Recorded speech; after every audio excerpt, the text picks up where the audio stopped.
Nas lembranças de cada homem há coisas que ele não revelará para todos, mas apenas para os amigos. Há outras coisas que ele não revelará nem mesmo para seus amigos, mas apenas para si próprio. E ainda somente com a promessa de manter segredo.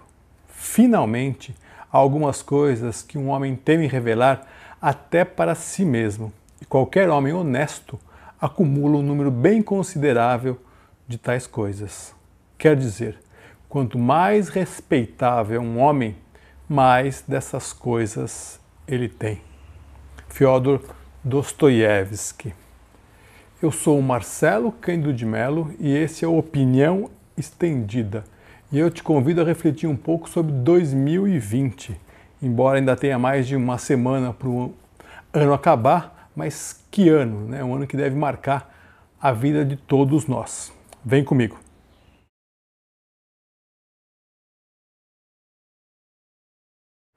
Ninguém sabe verdadeiramente o que sente. É possível sentirmos alívio com a morte de alguém querido e julgar que estamos sentindo pena, porque é isso que se deve sentir nessas ocasiões. A maioria da gente sente convencionalmente, embora com a maior sinceridade humana. Fernando Pessoa, como Álvaro de Campos. Começa a discutir 2020, esse ano maluco, esse ano marcante em nossas vidas, com essa dificuldade humana de se autoconhecer, de se autoaceitar, de auto-saber, né, o que de fato pensa sobre si mesmo e sobre a vida. E essa questão de o que a gente tem coragem de assumir para a gente mesmo é uma questão que eu acho que está muito relacionada com 2020. A maioria de nós tinha vários planos, o ano começou, aquela confusãozinha na China, a gente ficou meio que de fora de outras doenças, de outras epidemias, a gente ficou meio isolado, acompanhando o que acontecia e ficou claro que chegaria aqui e ficou claro que a gente não estaria prevenido para estar recebendo tudo isso.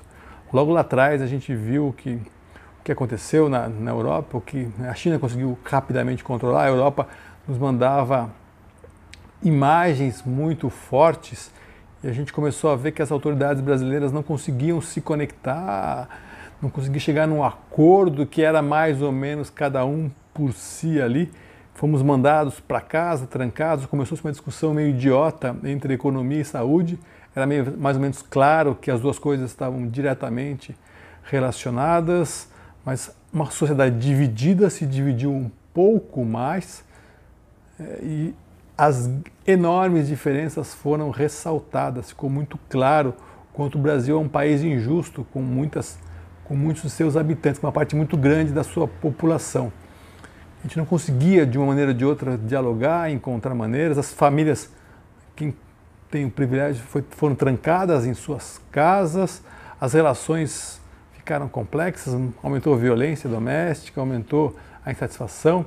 A saúde mental rapidamente passou a ser vista como algo fundamental, então era uma dúvida de privilegiar a saúde física ou a saúde mental. As pessoas foram ficando muito cansadas, né? A Europa sempre na frente, começou a soltar, liberou para o verão, a gente deu aquela fortalecida, aquela animada, a gente começou a ver que lá estava fechando de novo, e aqui tudo com muita dificuldade. Eu gosto muito do Andrew Solomon, que é um americano, que é especialista em depressão, questões mentais. Ele deu uma entrevista sexta-feira no Estadão que eu achei muito interessante, que ele fala que ninguém vai passar ileso por isso. Alguns podem até sair mais fortes, mas sempre a gente vai estar aí sofrendo com o que aconteceu.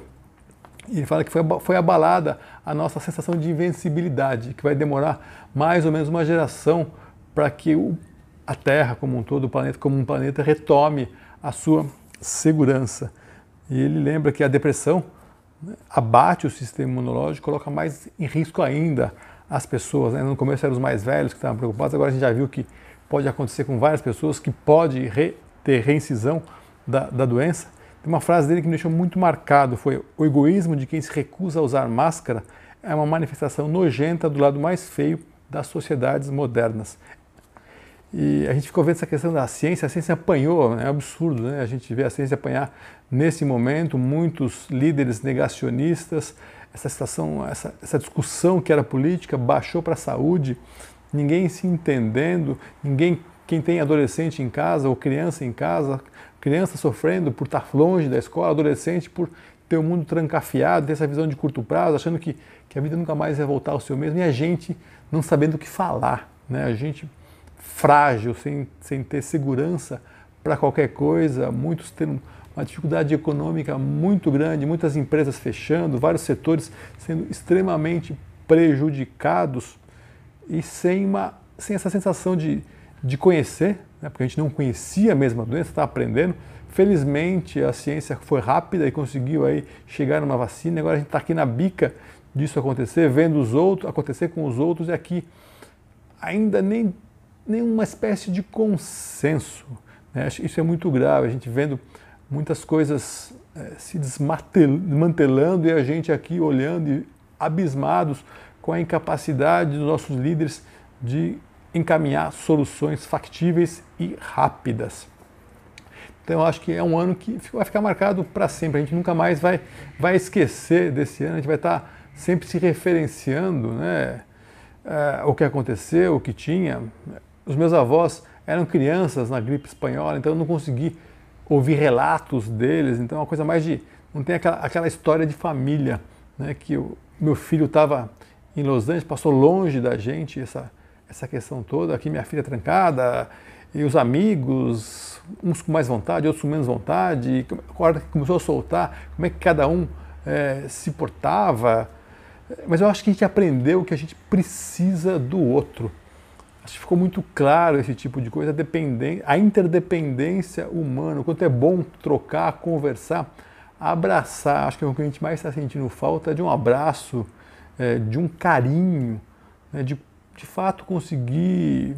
Porque ainda bem que a gente tem a internet, o mundo digital, mas é pouco, né? Eu acho que ficar trocando mensagem no WhatsApp... A outra coisa chata foi a quantidade de fake news, né? Alguém acreditar que toma uma vacina e vem um chip ou que vira jacaré, é uma coisa inacreditável que a gente está vivendo, né, no ano 2020. Então que 2021 a gente possa rapidamente tomar a vacina, recarregar as esperanças e o mais rápido possível voltar a vida para uma trajetória. O Brasil aí veio uma década perdida, né? Se não fosse a pandemia acho que fechou com chave de ouro ou chave negativa a década. O Brasil não cresce, o Brasil é mais pobre que 2010.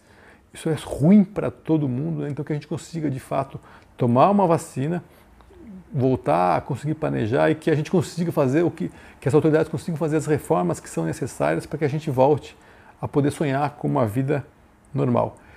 Todo dia eu coloco os 120 segundos de uma frase no Instagram e no YouTube. Eu te convido para assistir. Eu faço lá uma compilação, uma curadoria das principais notícias do dia, me ajuda a divulgar, que a gente consiga ter mais sorte em 2021.